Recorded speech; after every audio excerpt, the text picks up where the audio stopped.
Good morning, everybody. Thank you so much for watching KTTC News today. I'm Kelsey Marrier, joined by meteorologist Ted Schmidt. We're coming to you live from our digital news desk on this Tuesday morning.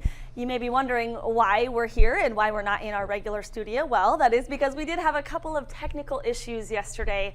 It's kind of preventing us from bringing you the news in our normal fashion. However, we're still going to make sure that everyone is up to date, that you are ready for your day, and that we can get you started, especially in the weather department, because, Ted, we're dealing with the first alert day today. This is the first alert day. We're tracking thunderstorms that will impact the area late in the day.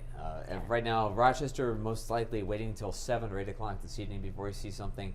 At the very least 6 to 8 p.m., but more than likely closer to 7. So an evening event for many of us, but something we're going to be watching closely because it's similar to something we saw in the area on Sunday. Here's the current situation with our Louis Dodauto camera from northwest Rochester right now at Signal Hill. It is a very quiet morning here in northwest Rochester as we look ahead at some peaceful weather. Skies are clear overhead. We have showers to the west. Right now, fairly weak activity. That's along an approaching front. Eventually, that front wedges its way eastward. It brings a chance of thunderstorms that will erupt to the west and migrate into our area again late in the afternoon. The very earliest of our western counties may see storms by around 4 or 5 o'clock, but most likely it'll be closer to the evening hours. 65 right now in Rochester at the airport, Mason City 67. And of course, Iowa is election day today. It's a primary day. And so if you're heading to the polls, looks like a warm one to do that. Temperatures starting off in the 60s, reaching the mid-80s. Forest City, Iowa, for instance, looking for showers, maybe a thunderstorm or two. It looks like the best chance of storms there arriving after 4, right through 7 or 8 o'clock this evening. And there's a chance of severe weather attached to some of those storms. Look for some showers and thunderstorms here in Rochester as well, late in the day.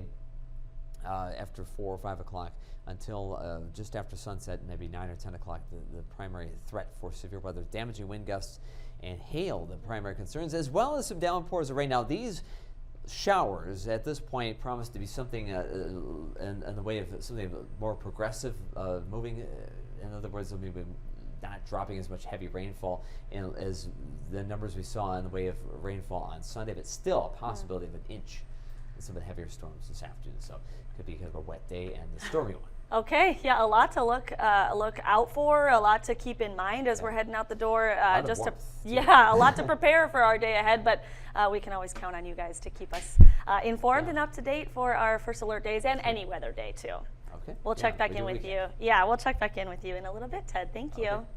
It is a big day in Iowa. Voting for the primaries starts at 7 o'clock this morning, and Iowa Secretary of State Paul Pate is sharing what Iowans need to know to be aware of, too, for the elections as they begin.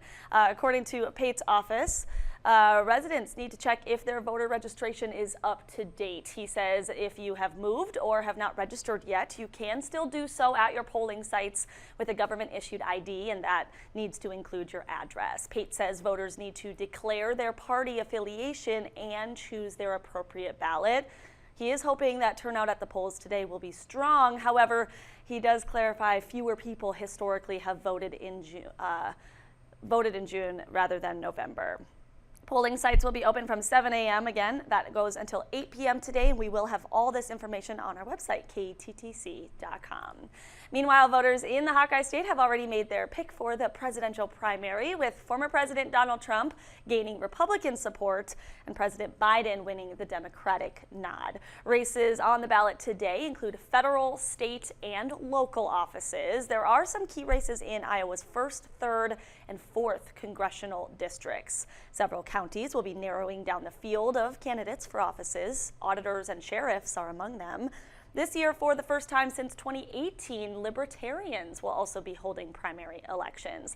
That is because they got more than 2% of the statewide vote in the last election. That is the minimum requirement to appear as a political party on the ballot. So, of course, be sure to stay with KTTC on air and online as we will continue to follow the primaries throughout the day. The Rochester City Council and Destination Medical Center are now one step closer to bringing a new affordable housing center to town. Council members have approved a measure to support a developer up to $13 million in tax increment financing to build an affordable housing unit on Mayo Civic Center's north parking lot. DMC also included on the item, saying it would pledge $3 million in support for the project. The whole plan, which was approved, would cost an estimated $129 million. Meanwhile, the City Council has also given the green light for the final design of the Silver Lake pool remodel. That includes a new bathhouse for the facility. It's opening. The pool, rather, is opening in 2026, and we're told the Soldiers Field pool is currently finalizing its remodel, and that's set to open this summer. A Rochester man is facing multiple drug-related charges after a search warrant was carried out last week. The Olmsted County Sheriff's Office says 25-year-old Abdi Kadar Ali of Rochester is facing controlled substance and possession charges. Around 9 Friday morning, a narcotics-related search warrant was carried out on Diamond Ridge Lane Northwest, and according to the Sheriff's Office, investigators arrested Ali after finding about 40 grams of crack cocaine and powder cocaine.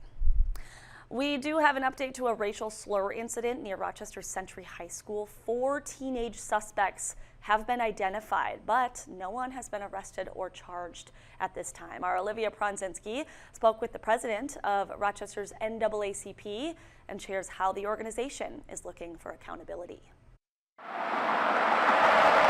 Almost 2 months later, NAACP President Wally Elegbede This is an important first step. stands on the bridge, once the face of a racial slur. Elegbede says words like that carry a dark history.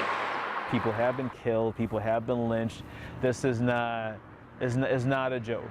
Rochester police identifying 4 teenage males were behind the harmful message. Elegbede calling this the first step in accountability. For us, this is not the end, this is part of it.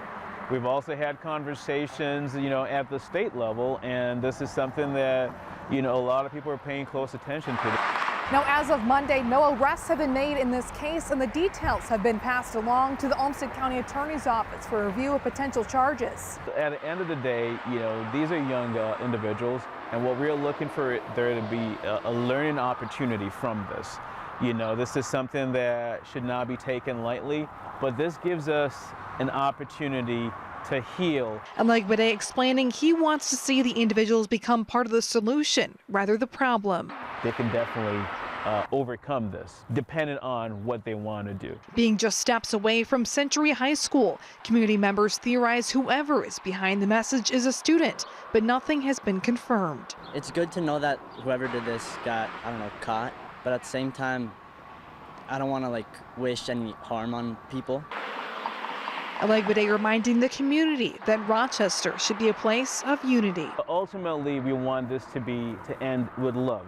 Reporting in Rochester, Olivia Pronzinski, KTTC News. I will not file with the Democratic Party. Rochester Public Schools did release a statement stating that the findings are regrettable and that the district is grateful the investigation has concluded. We did reach out to the Olmsted County Attorney's Office, and it says it is too soon to comment on the matter.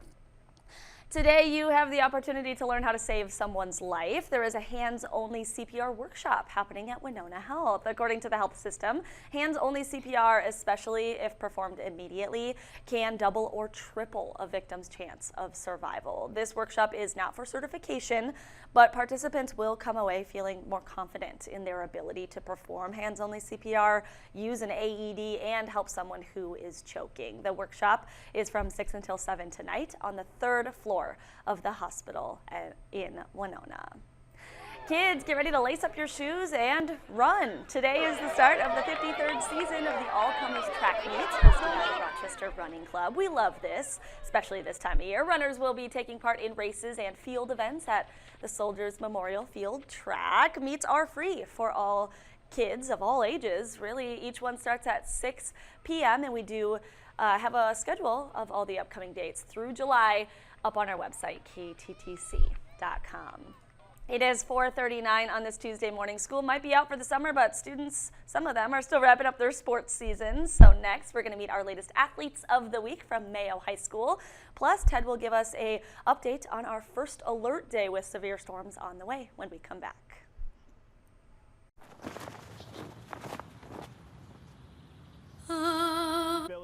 For Athlete of the Week this week, our honorees are better as a team, as a group of friends, breaking records on the track, and now these Mayo Spartans have their eyes set on later this week as they look to win big at state. Our Nathan Hawkins has more.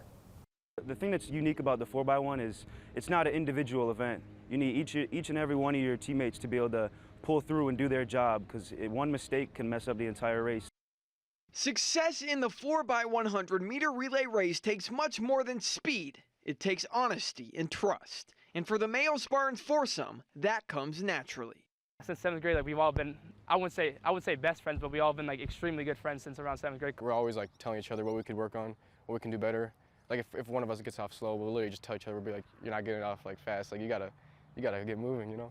That kind of honesty reaped rewards for the Spartans as the four-pronged attack of Carter Holcomb, Sebastian Bari, Logan Rautke, and Joseph Boguslawski ran their best race yet in the Section 1 3A Championship on Saturday. The race went off, handoff 1, handoff 2, handoff 3, and it was like, oh my gosh, we have a shot. And then finally at the lean, I'm sitting next to Coach Holcomb and his son and his wife, and we're like, oh, it's 41s. It's got to be 41s. And you take a look, it's 41.73, and it's like, oh my gosh, they did it.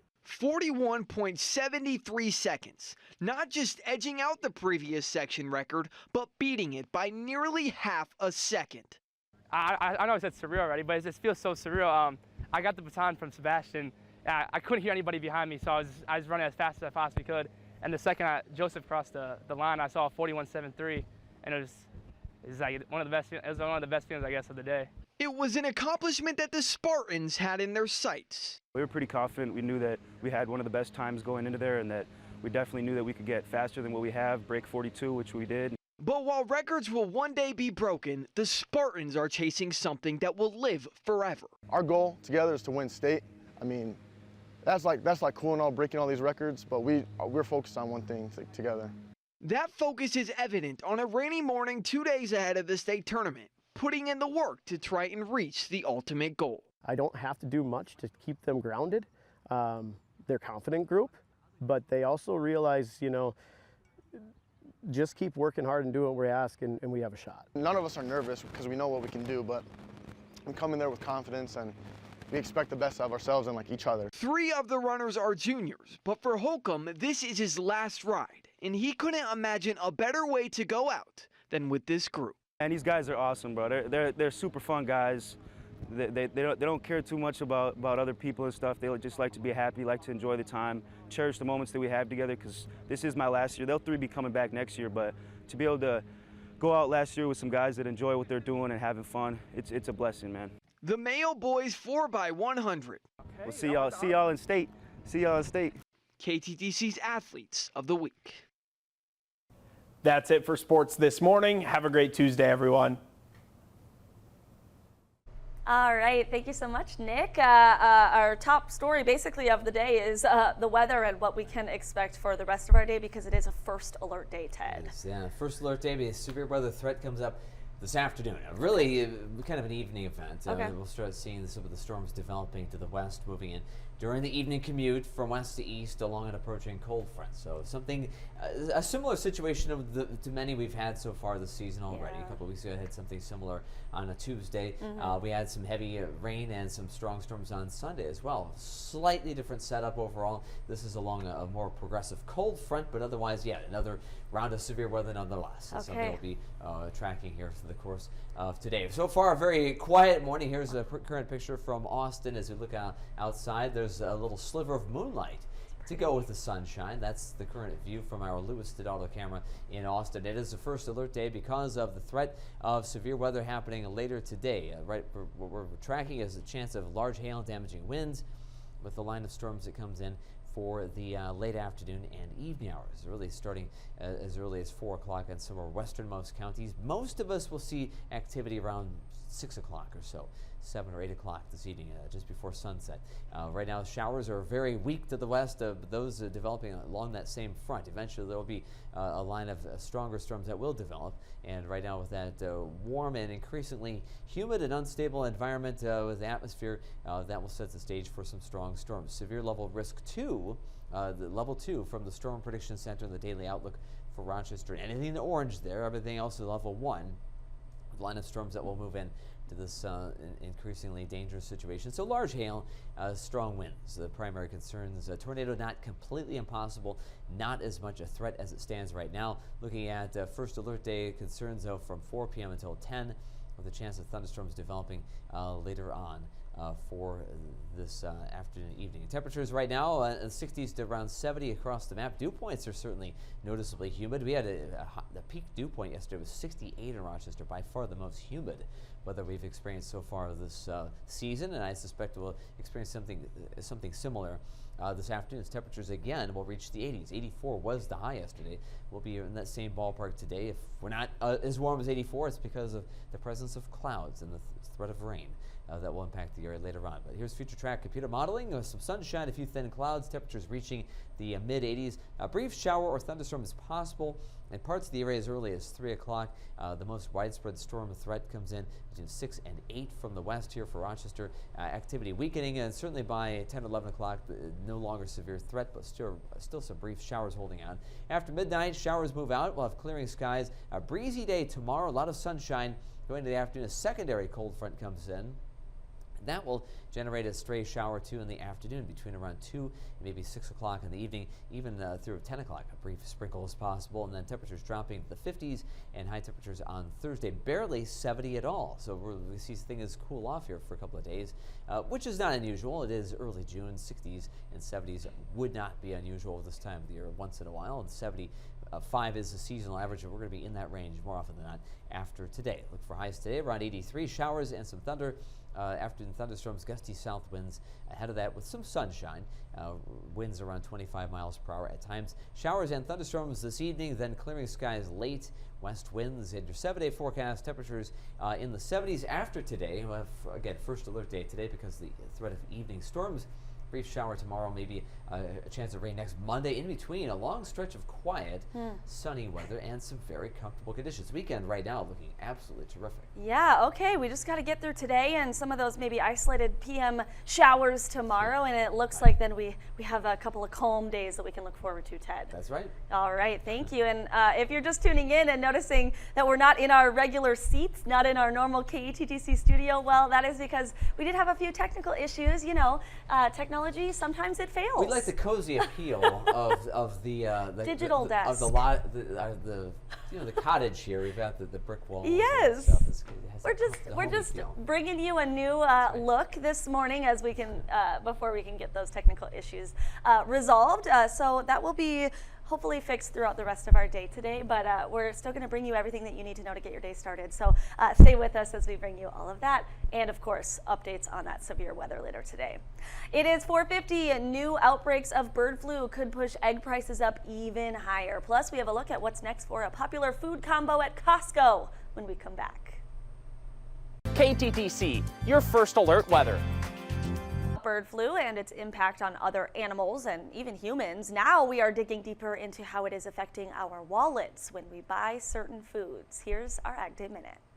I'm Clinton Griffiths with today's Ag Day Minute. Egg prices are higher again recently, and new outbreaks of avian flu could push prices up even more. Last week in Iowa, we told you about producers being forced to cull more than 4.2 million egg-laying hens at one facility due to avian flu. Now, the United Egg Producers President and CEO, Chad Gregory, saying in a statement to Politico that the latest avian flu outbreak is, quote, the greatest threat to American egg producers. He went on to say on-farm biosecurity is at its most stringent levels. Cucumbers bound for 14 states have been recalled over potential salmonella contamination. Florida-based Fresh Start Produce Sales says the cucumbers were shipped 2 wholesalers and distributors last month. The recall came after the Pennsylvania Department of Agriculture found a product sample tested positive for salmonella. The good news here, the FDA says it's unlikely affected cucumbers made it to grocery stores. Costco's new chief financial officer says the price